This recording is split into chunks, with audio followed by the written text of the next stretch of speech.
जय हिंद साथियों, आप सभी का हमारे YouTube चैनल एग्जाम स्केल में स्वागत है। आज की वीडियो आपके लिए बहुत ही खास है क्योंकि आज की वीडियो में हम आपको मैथ्स के जो इंपॉर्टेंट क्वेश्चन है दोस्तों उसको हम बताने वाले हैं। देखिए, मैथ्स में जो बार बार क्वेश्चन पूछे जाते हैं हर टॉपिक के, जैसे प्रॉफिट लॉस हो गया, ठीक है, कंपाउंड इंटरेस्ट हो गया, टाइम स्पीड डिस्टेंस हो गया, सबके क्वेश्चन मैंने इस वीडियो में रखे हैं और सारे क्वेश्चन उसी तरह से हम लोग बताएंगे आपको कि जिस तरह से आपको एग्जाम हॉल में सॉल्व करने हैं, सेम उसी तरह से तरीका हम आपको इस वीडियो में बताने वाले हैं। तो वीडियो को लास्ट तक देखिएगा, ज़रूर आपको पसंद आएगा। और हमको भाई इंस्टाग्राम पे आप लोग फॉलो कर सकते हैं, मेरी आईडी ये है, ठीक है। तो दोस्तों आइए आज का मोटिवेशनल कोट देखते हैं जो आपको ऊर्जावान बनाएगा, आपके चेहरे पर मुस्कान को लेकर आएगा। तुम्हें कौन रोक सकता है, तुम एक ऐसी चिंगारी हो कि तुम दिल से ठान लो तो तुम्हारे लिए दुनिया में कुछ भी असंभव नहीं है। दोस्तों, अगर आप लोगों ने मन से ठान लिया तो एसएससी जीडी आपके लिए बहुत बड़ी चीज़ नहीं है, ठीक है। एसएससी जीडी का आप एग्जाम आराम से निकाल लेंगे, ये मेरा आपसे विश्वास है, ठीक है। वीडियो को लास्ट तक देखिएगा और सारे पॉइंट को आप लोग नोट करते चलिएगा, ठीक है। तो आइए हम आज का वीडियो को शुरू करते हैं। तो पहला क्वेश्चन देखिएगा। आइए हम लोग पहला क्वेश्चन देखते हैं। देखिएगा क्या बोल रहा है। दो संख्याओं का, ये क्वेश्चन एग्जाम में पूछता है, होता बहुत आसान में है। तो आइए हम बताते हैं आपको। देखिए क्या बोल रहा है, दो संख्याओं का अनुपात 5 और 9 है, ठीक है। यदि उनका HCF यानी कि आपको क्या दिया है, हाईएस्ट कॉमन फैक्टर कितना दिया है, 14, तो उनका LCM कितना होगा, यही पूछा है, ठीक है। तो ये LCM आपको निकालना है। तो देखिए क्या करते हैं इसमें, LCM निकालने के लिए आपको सीधे देखिए यहाँ पर जो HCF दिया होता है उसको लिख लेते हैं, और जो दोनों संख्याओं का अनुपात है उसको लिख लीजिए, ठीक है। ये डायरेक्ट आपका होता है करने का तरीका। तो जब इसको आप मल्टीप्लाई करेंगे तो कितना हो जाएगा, देखिए मल्टीप्लाई करेंगे तो आपका ये आ जाएगा 630, यही आपका आंसर हो जाएगा। डायरेक्ट इसी तरह से करते हैं, जो अनुपात दिया होता है उसको लिख लेते हैं और जो HCF होता है उसको यहाँ पे लिख देते हैं, ठीक है। यही आपका आंसर हो जाएगा। चलिए अब आइए अगले क्वेश्चन पे चलते हैं। अगला क्वेश्चन देखिएगा, ये आ गया आपका कंपाउंड इंटरेस्ट का क्वेश्चन, ठीक है। एक क्वेश्चन इस तरह के जरूर आते हैं। क्या बोल रहा है, यदि एक निश्चित राशि पर 5% वार्षिक दर से 2 वर्ष के लिए चक्रवृद्धि ब्याज आपका कितना है, 328 है, तो राशि क्या होगी वही पूछा है, ठीक है।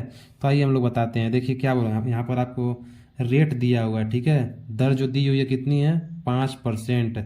और 5% को हम लोग क्या लिख सकते हैं, 1/20 इतना लिख सकते हैं, इतना तो सबको पता होगा, ठीक है। अब इसके बाद क्या करना है हमको, देखिए 2 वर्ष के लिए बोला है ना, तो इसको हम लोग 2 बार सक्सेसिव में बढ़ाएंगे। सक्सेसिव मतलब क्या होता है, देखिए जैसे 20 में 1 जोड़ेंगे 21 हो जाएगा, तो इसी तरह से करते हैं, 20 में 1 जोड़े 21, फिर इसी को एक बार और करेंगे क्योंकि 2 साल बोला है तो इसीलिए हम इसे 2 बार कर रहे हैं। अगर 3 साल बोलता तो तीन तीन बार इसको करते, ठीक है।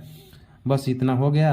अब इन दोनों का मल्टीप्लाई कर देंगे तो 20 × 20 करेंगे, कितना हो जाएगा 400, और इसका इन दोनों का करेंगे तो 441 हो जाएगा। आपको दिया क्या है, देखिए ये जो आपका हो गया, ये क्या हो गया, मूलधन यानी कि प्रिंसिपल हो गया, और ये आपका क्या हो गया, ये आपका अमाउंट हो गया, ठीक है। और जब इन दोनों का डिफरेंस आप निकालेंगे तो वही आपका क्या आता है, सिंपल इंटरेस्ट आ जाता है, ठीक है। और सिंपल इंटरेस्ट आपका कितना दिया हुआ है, 328 दिया हुआ है, ठीक है। तो इन दोनों का डिफरेंस कितना है, 41 आ रहा है, ठीक है। तो 41 बराबर आपका 328 हो जाएगा, ठीक। अब इसको हम लोग इससे काटेंगे तो आपकी जो एक रेशियो की वैल्यू आ जाएगी वो 8 आ जाती है, ठीक है। और जब एक रेशियो की वैल्यू 8 आ गई तब प्रिंसिपल निकालना है आपको। तो एक की जब 8 है तो 400 का कितना होगा, तो इसमें 8 से मल्टीप्लाई करेंगे तो जो प्रिंसिपल आपका आ जाएगा वो 3200 आ जाएगा, ठीक है। 8 चौक 32 होता है ना, तो ये आपका सबसे आसान तरीका होता है करने का, ठीक है। ये आपको इसी तरह से एग्जाम में करके आना है, ठीक। एक बार आइए फिर से समझाते हैं। देखिए 5% आपका दर दिया हुआ है तो 1/20 इसका होता है। अब हम ये सक्सेसिव में इसे बढ़ाते हैं, 20 से जितना रहता है जोड़ते हैं, जैसे 20 1 जोड़ेंगे 21, फिर एक बार और करेंगे, 2 वर्ष के लिए है तो 20 से 21 हो गया। अब इन दोनों का मल्टीप्लाई कर दिए, ये आपका मूलधन हो गया और ये आपका मिश्र धन हो गया, ठीक। और इन दोनों का डिफरेंस जो होता है वही आपका चक्रवृद्धि ब्याज यानी कि कंपाउंड इंटरेस्ट होता है। यहाँ पर देखिए लिखे हैं ना, तो इन दोनों का डिफरेंस कितना आ रहा है, 41 आ रहा है, और यही आपका दिया हुआ है यहाँ पर 328 जो है चक्रवृद्धि ब्याज। तो 41 बराबर 328 करेंगे तो 41 से 328 8 बार में कट जाएगा, ठीक। अब मूलधन पूछा है तो मूलधन में 8 से मल्टीप्लाई करेंगे तो आपका 3200 आंसर आ जाएगा, ठीक। इसी तरह से इसको हम लोग करते हैं। आइए अगले क्वेश्चन पे चलते हैं। अगला क्वेश्चन देखिएगा, मोस्ट इंपॉर्टेंट क्वेश्चन है, प्रॉफिट लॉस का क्वेश्चन है। हर चैप्टर से एक एक क्वेश्चन इसमें रखा गया है, ठीक है। तो देखिएगा क्या बोला, एक वस्तु 18% की हानि पर बेची गई, यदि उसे 2475 अधिक में बेचा जाता तो 12% का लाभ होता, तो वस्तु का आपको कॉस्ट प्राइस यानी कि क्रय मूल्य बताना है। तो देखिए इसका जो एग्जाम में जिस तरह से आपको करना है हम वो तरीका आपको बताते हैं, ठीक है। वैसे तो लेंदी हो जाएगा।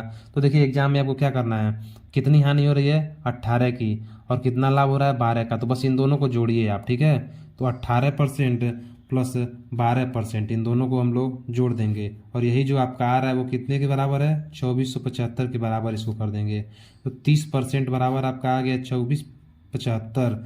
तो आपको 100% निकालना है, ठीक है। 100% ही तो आपका क्या होता है, क्रय मूल्य। तो 100% इस तरह से निकालते हैं और ये नीचे आ जाएगा, ठीक। इससे इसको काट देंगे और 3 से इसको काटेंगे तो आपका 825 इंटू 10 यानी कि आपका कितना आ गया, 8250 आपका सीपी आ गया, यानी कि क्रय मूल्य आ गया इतना, ठीक है। तो इस तरह से इसको हम लोग करते हैं, ये आपका क्या हो गया, सीपी। तो इसी तरह से ये वाला क्वेश्चन करते हैं, जितना यहाँ पर दिया रहता है उन दोनों को जोड़ देते हैं, ठीक है। 18% की हानि और 12% का लाभ, तो दोनों को जोड़ के कितना हो जाएगा, 30% हो जाएगा। तो इसी तरह से हम लोग इस एग्जाम में करेंगे, ठीक है। आइए अगले क्वेश्चन पे चलते हैं। अगला क्वेश्चन देखिए, ये क्वेश्चन आपका किसका है, टाइम, डिस्टेंस और स्पीड का है, ठीक है। देखिए इसको कैसे करते हैं, इस तरह के क्वेश्चन पूछता है, ठीक है। इसी तो बताते हैं आपको। देखिए क्या बोला, कोई व्यक्ति 5 किलोमीटर, 8 किलोमीटर प्रति घंटा और 10 किलोमीटर प्रति घंटा की चाल से समान दूरियां तय करता है, ठीक है।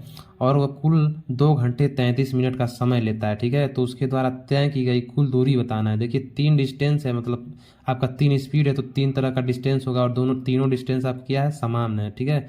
तो हम लोग यहाँ पे जो दूरी हो जाएगी वो डी मान लेंगे, ठीक। अब आइए कैसे करते हैं, फार्मूला आपको सभी को पता है, क्या होता है, समय बराबर क्या होता है, समय बराबर होता है आपका दूरी बटे में चाल होता है, ठीक है। इसी का हम लोग प्रयोग करने वाले हैं यहाँ पे।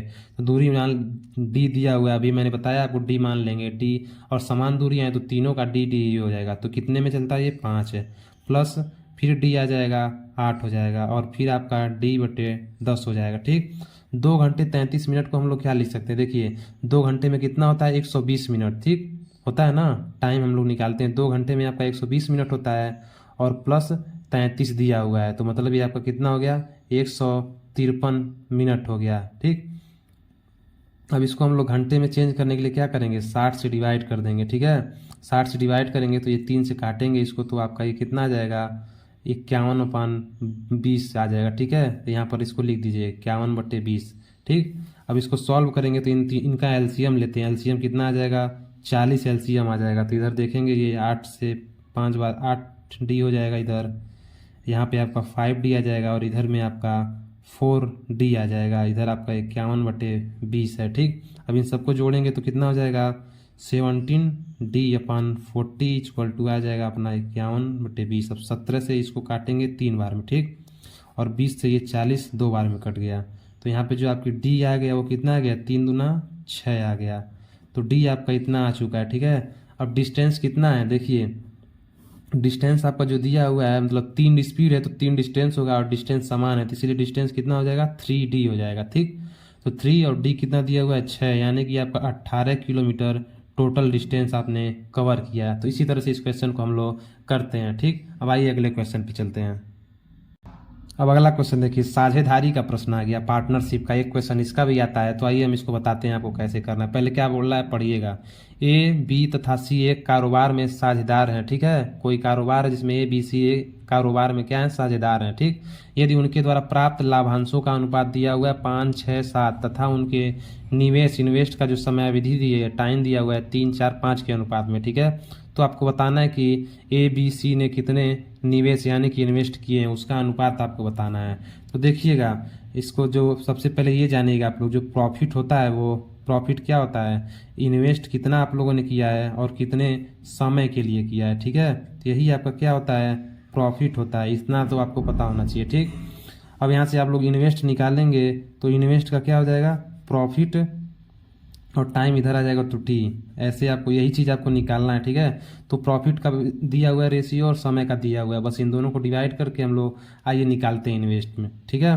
तो देखिए प्रॉफिट का क्या दिया हुआ है, 5, 6 और 7 दिया हुआ है, ठीक है। और जो इन्वेस्टमेंट कितना, यहाँ पर टाइम इसका कितना दिया हुआ है, 3:4:5 दिया हुआ है, ठीक। प्रॉफिट का अनुपात ये था और ये आपका टाइम का अनुपात दिया हुआ है, ठीक है। अब इन दोनों को हम लोग डिवाइड करेंगे तो आपका क्या आ जाएगा, इन्वेस्टमेंट का आ जाएगा, ठीक। यहाँ पर देखिए डिवाइड होता है ना, तो इन दोनों को डिवाइड करेंगे तो कितना हो जाएगा, 5 में आइए बताते हैं क्या होगा। देखिए 5/3 हो गया, इन दोनों को डिवाइड करेंगे तो 6/4 आ जाएगा, फिर 7/5 आ गया, ठीक। इसको काट देंगे हम लोग तो कितने बार में जाएगा, 2 से 3 बार में, 2 से 2 बार में। तो ये आपका जो आ गया वो 5/3 रेशियो 3/2 अनुपात 7/5 आ गया। ठीक, अब इसको सॉल्व करने का तरीका क्या होता है? इसको सॉल्व करने का तरीका होता है कि आप नीचे का जो हो एलसीएम ले लीजिए और सब में मल्टीप्लाई कर दिए। तो इनका एलसीएम लेंगे तो कितना आएगा? 5 2 10, 10 3 30, 30 से आपको तीनों में मल्टीप्लाई कर देना है। ठीक है, तो आपका जो इन्वेस्टमेंट का रेशियो आ जाएगा। ठीक, तो 30 से इसमें मल्टीप्लाई कर देंगे। ठीक है, वैसे ही हम 30 से इसमें भी मल्टीप्लाई कर देंगे और फिर 30 से हम लोग इसमें भी मल्टीप्लाई कर देंगे। ठीक है, तो इससे काटेंगे हम लोग 10 बार में, इससे काट देंगे कितने बार में? 15 बार में, और इससे काट देंगे 6 बार में। ठीक है, तो इन्वेस्टमेंट का जो रेशियो आ जाएगा वो 50, 15 या 45 और 7 6 42।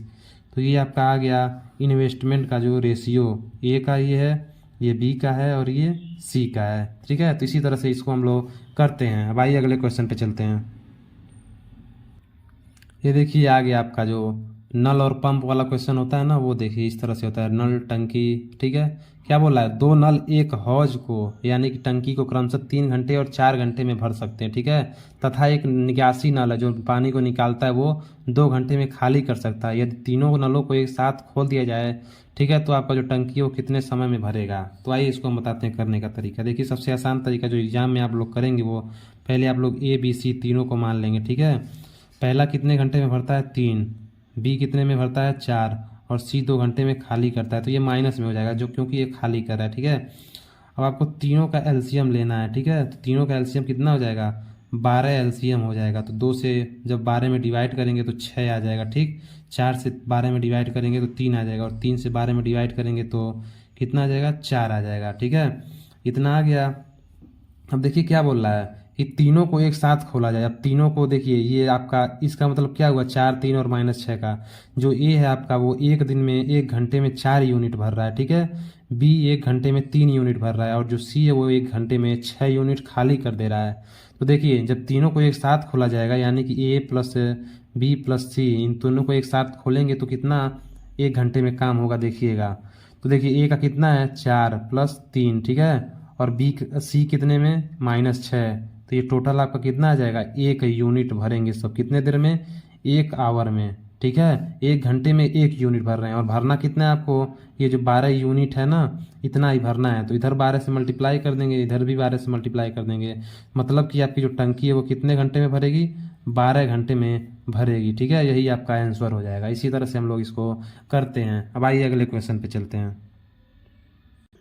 ये देखिए मेंसुरेशन का क्वेश्चन आ गया। मेंसुरेशन के 2 क्वेश्चन पूछे जाते हैं। ठीक है, फिक्स रहता है, और वो सारे फार्मूले पे बेस्ड होते हैं। अगर आप फार्मूला मेंसुरेशन का याद कर लेते हैं तो आप 2 क्वेश्चन को मिस नहीं कर पाएंगे। ठीक है, तो देखिए क्या बोल रहा है। एक आयताकार, ठीक है, एक आयताकार रेक्टेंगल जो मैदान की परिमिति जो दिया हुआ है, पैरामीटर आपका कितना है? 480 मीटर दिया हुआ है। ठीक है, इसकी लंबाई तथा चौड़ाई का अनुपात 5:3 है, तो मैदान का क्षेत्रफल पूछा है। ठीक है, तो सबसे पहले यह बताते हैं आपको, जो पैरामीटर होता है वो क्या होता है रेक्टेंगल का?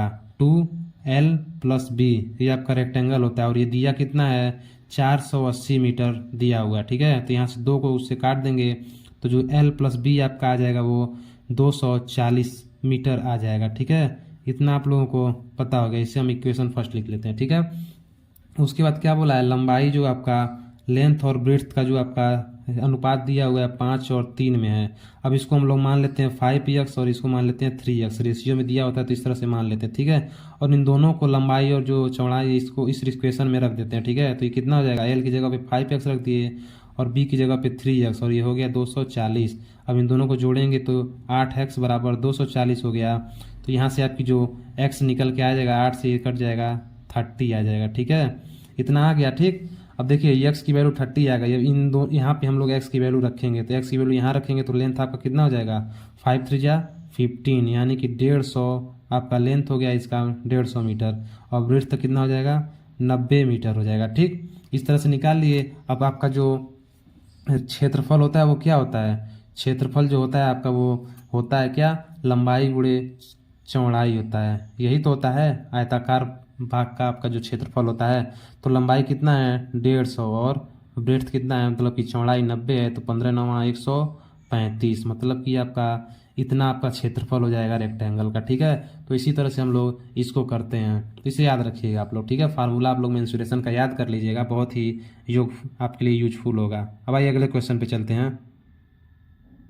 ये क्वेश्चन देखिएगा, ये मिक्सर का क्वेश्चन है। मिश्रण जानते होंगे आप लोगों ने, मिश्रण का ये क्वेश्चन है। ठीक, क्या बोल रहा है, एक दुकानदार 30 रुपये प्रति किलोग्राम के चावल को 40 प्रति किलोग्राम के चावल के साथ किस अनुपात में मिलाए कि उसका जो मिश्रण है वो 33 रुपये प्रति किलोग्राम हो जाए। ठीक है, जैसे मान लीजिए कोई चावल है जो 33 रुपये किलो के हिसाब से, और एक चावल जो है अच्छा वाला वो 40 रुपये किलो के हिसाब से। ठीक है, और इन दोनों को आपको इस तरह से मिलाना है कि जो मिश्रण आपका जो बेचा जाए वो 33 रुपये प्रति किलोग्राम के हिसाब से बेचा जाए। ठीक, तो इसको हम लोग एलिगेशन मेथड से करते हैं। आपका जो एलिगेशन मेथड होता है वो बहुत ही जल्दी से कर देता है। ठीक है, तो आप लोगों को भी एलिगेशन मेथड ही लगाना है। आइए हम बताते हैं क्या होता है एलिगेशन मेथड। ठीक, तो देखिए जो बस कुछ नहीं होता है इसमें, इधर 30 ऊपर दिया है और एक अच्छा वाला जो चावल है वो 40 में बिक रहा है, और दोनों को आपको कितने में बेचना है, 33 में बेचना है। बस इसको बीच में रख दिए। ठीक है, अब 40 में से 33 जाएगा तो कितना बचेगा, 7। 33 में से 30 जाएगा तो 3। तो ये जो रेशियो आया है आपका, यही आपका क्या बता रहा है कि आपको इसी रेशियो में मिलाना है इन दोनों चावलों को कि आप इतने में बेच पाएंगे। तो इसी तरह से देखिए कितना जल्दी ये क्वेश्चन हो गया। ऐसे ही आपको करना है। ठीक है, अब आइए अगले क्वेश्चन पे चलते हैं। ये क्वेश्चन देखिएगा, रेशियो और प्रोपोर्शन का क्वेश्चन है। ठीक है, ये क्वेश्चन आता है जो फार्मूले बेस्ड होता है, आपको फार्मूला याद करना पड़ेगा। ठीक है, चतुर्थानुपात का, मध्यानुपात का। ठीक, तो ये क्वेश्चन आप लोग ये फार्मूला याद कर लीजिएगा। देखिए इसमें क्या बोला है, 6 और एक अन्य संख्या के बीच का जो मध्य अनुपात है 30 है। ठीक है, तो वह संख्या क्या होगी। देखिए मान लेते हैं हम लोग दो संख्याएं हैं ए और बी। ठीक है, इनका जो मध्य अनुपात होता है कितना होता है, मध्य अनुपात जो इसका होता है वो कितना होता है, अंडर रूट में ए बी होता है। ठीक है, यही आपका मध्यानुपात होता है, अंडर रूट ए बी। ठीक, अब मध्यानुपात पहले से दिया हुआ है कितना, 30 दिया हुआ है। ठीक, ए आपको निकालना है और बी मान लीजिए कितना दिया हुआ है, 6 दिया हुआ है। ठीक है, तो यहाँ से जो देखिए इधर आप करना कैसे, इसमें देखिए या तो आप दोनों तरफ स्क्वायर कर दीजिए। ठीक, वही बात पड़ेगा, या तो देखिए इधर का रूट अगर इधर आता है तो स्क्वायर में बदल जाता है। ठीक है, जैसे कि बराबर बीच में है और आप इधर का रूट है अगर उधर भेज रहे हैं तो वो स्क्वायर हो जाता है। तो देखिए बराबर की इधर क्या है, अंडर रूट में है ये, और इधर आएगा तो ये स्क्वायर हो जाएगा। तो 30 का स्क्वायर कितना हो जाएगा, 900 हो जाएगा। ठीक, इधर क्या बचेगा, ए मल्टीप्लाई 6 बचेगा। ठीक है, अब 6 से इसको हम लोग काटेंगे तो ये 150 बार में जाएगा। तो ये कितना आ गया आपका, 150। यही आपका आंसर हो गया। इसी तरह से इसको हम लोग करते हैं। आइए अगले क्वेश्चन पे चलते हैं।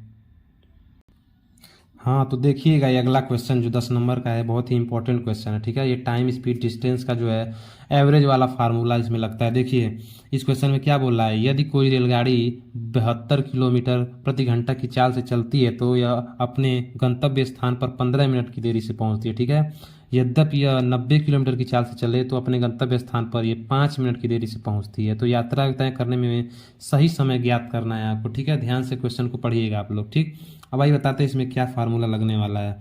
देखिए इसमें जो फार्मूला लगेगा वो d इक्वल टू क्या होता है, S1 इंटू S2 अपान S1 माइनस S2।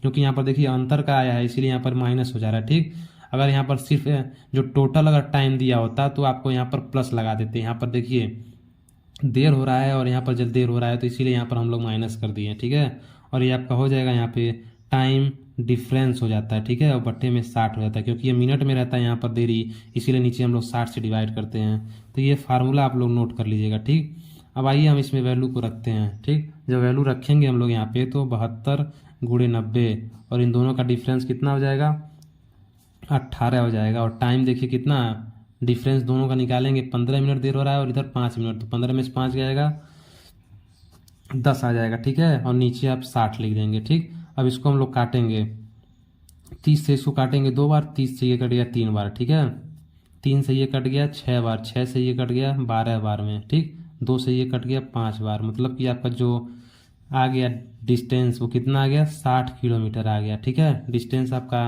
60 किलोमीटर आ गया, यहाँ पर आप लोग देख रहे होंगे। ठीक है, डिस्टेंस आपका कितना है, 60 किलोमीटर है। अब आइए आगे देखिए क्या करना है। अब आगे आपको क्या बोला है, देखिए आप जानते होंगे जो डिस्टेंस होता है वो समय गुणे चाल होता है ना, इतना तो सबको पता होगा। तो इसमें आप लोग डिस्टेंस रखेंगे, डिस्टेंस कितना है 60 है, चाल कितना है, कोई एक चाल उठा लीजिए, या तो ये वाला या तो ये वाला, तभी आपको बताना एग्जैक्ट समय निकालना है ना, एक्चुअल समय। तो कोई एक स्पीड आप लोग को यहाँ रखना है। ठीक, तो यहाँ पर रखेंगे आप मान लीजिए 72 रख दिए। ठीक है, और समय t हो गया। अब t यहाँ से निकालेंगे आप तो कितना हो जाएगा, 60/72।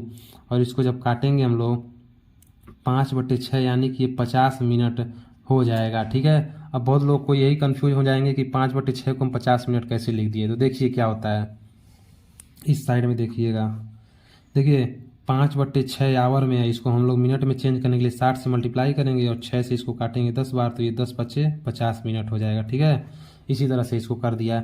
अब ये 50 मिनट आपका आ गया। ठीक है, लेकिन 72 किलोमीटर हिसाब से चलने के बाद वो 15 मिनट देरी से पहुंचता है ना, तो 15 मिनट देर हो रहा है और आपको निकालना एक्चुअल टाइम है, तो 50 में से हम लोग 15 माइनस कर देंगे। ठीक है, 15 मिनट माइनस कर देंगे तो आपको जो 35 मिनट आएगा यही आपका एक्चुअल टाइम हो जाएगा। ठीक, अगर यहाँ पर हम लोग 90 किलोमीटर लिख के अगर करते सॉल्व, जैसे यहाँ पर 72 लिखे थे, यहाँ पर अगर हम लोग 90 लिख के सॉल्व करते तो आपको क्या करना पड़ता, 5 मिनट इसमें से घटाना पड़ता, आंसर लेकिन वही आता 35 ही। ठीक है, तो इस तरह से हम लोग इसको करते हैं। अब आइए अगले क्वेश्चन पे चलते हैं।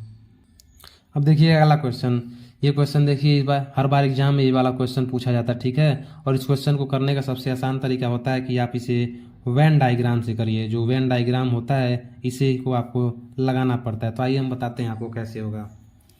देखिए सबसे इस वेन डायग्राम के लिए आपको एक सर्कल, 2 सर्कल बनाना पड़ता है। ठीक है, 2 सर्कल, जो दोनों में से आपका ये पार्ट आपका कॉमन हो गया। ठीक, तो देखिए क्या बोल रहा है, 70% अभ्यर्थी भौतिकी में उत्तीर्ण है और 80% जो अभ्यर्थी हैं वो रीजनिंग में उत्तीर्ण है, और जो दोनों विषय में 55%। तो दोनों विषय मतलब मान लीजिए कि आपका फिजिक्स हो गया, भौतिकी, और ये आपका रीजनिंग हो गया, और इन दोनों में बीच में ये आ रहा है, तो यहाँ पर आपका 55 हो जाएगा। ठीक, तो भौतिकी में कितने होते हैं, 70। तो देखिए इसके अंदर ही आ रहा है ये ना, तो 55 हो चुका है और 70, तो मतलब कितना और एक्स्ट्रा लाना है, 15 और लाएंगे, तो इन दोनों को मिला के आपका 70 हो गया टोटल फिजिक्स में। ठीक, उसी तरह रीजनिंग में करेंगे, रीजनिंग में कितने पास हो रहे हैं, 80%, 55 हो चुके हैं और 80 कितना हो जाएगा, 25 और जोड़ देंगे, तो ये देखिए टोटल आपका रीजनिंग के कितने हो गए, 80 हो गए। तो दोनों का कंप्लीट हो गया, 70 और इसका 80। अब क्या करना है, देखिए पास कितने परसेंट हो गए हैं निकालने के लिए, देखिए 15 प्लस में इधर निकालते हैं, पास कितने परसेंट हुए हैं, तो 15 + 55 + 25 सबको जोड़ेंगे तो आपका ये आ जाएगा 95%।